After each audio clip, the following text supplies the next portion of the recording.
Hey guys, so I'm going to warn you guys in advance. I'm going to be looking at this paper just so I make sure that I get everything out that I want to get today. Okay, so today I've been requested by a couple of people to do the different kinds of family members that you could have. You may have just one, two, three, or you may have them all. So the first one is the Joker, the person who at parties, family, just hanging out or something, can always crack a joke and make you laugh. Like, he's the one out of everybody in your whole entire family who is just like the jokester. Like, if you had a yearbook for your family, he'd be Jokester of the Year. And I want to say my brother probably was the funniest person in the family to be the Joker, to be like the funnier person. He could make us laugh like all the time. The second one is the crybaby, which is the person who, even if you just lightly tap them on the shoulder or, you poke them, they have to go and cry to your guys' parents. You could say, oh, that shirt is stupid, and they go and cry, Like, so you have that dramatic person who's always super dramatic. Now, it may not obviously, it could be like an older person in your family. They don't have to be a sibling. The cool stepmom.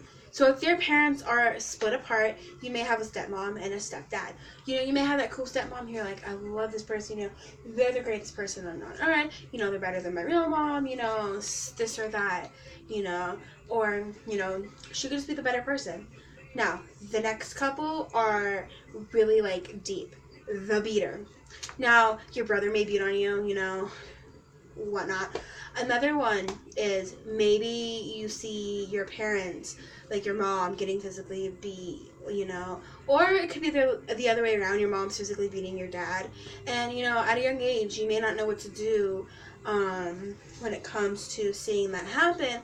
So it can cause you to have a lot of things wrong with you, and that may affect you in school. Seeing someone getting beat in your family. The cheater.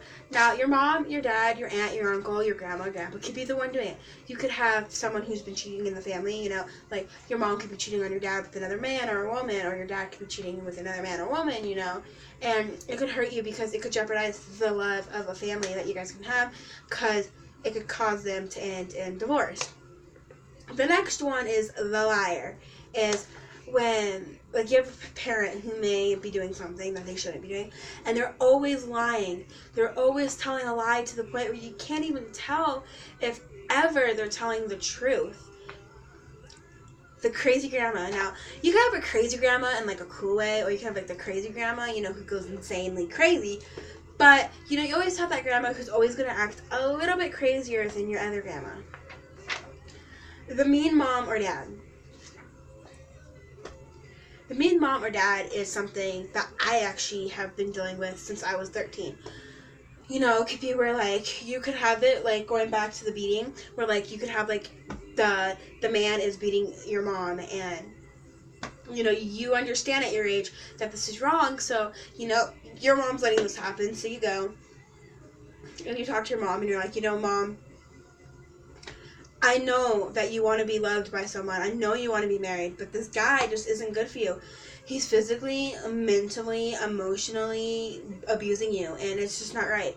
And your mom will be like, well, he loves me, he does this, and this for me, and all this stuff. And it's like, the mom or dad who is a bad parent, they're not going to be able to, they're not going to listen.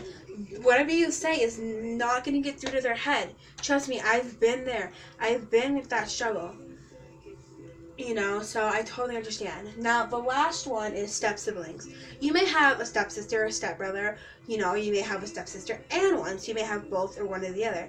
Now, with me, I have 2 step-siblings, and I like my step-siblings, they're really cool and all, my stepbrother's, like, super tall compared to me, and stuff. You can have, like, the best siblings, especially if you were an only child growing up.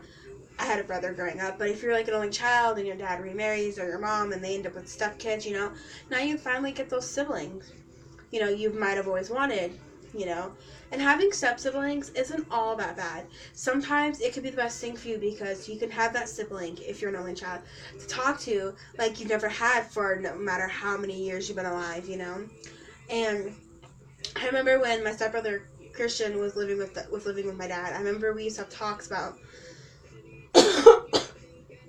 when he was in high school and how many phones he broke. Like, we talk about stuff like that, you know. And it's just nice to be able to have siblings.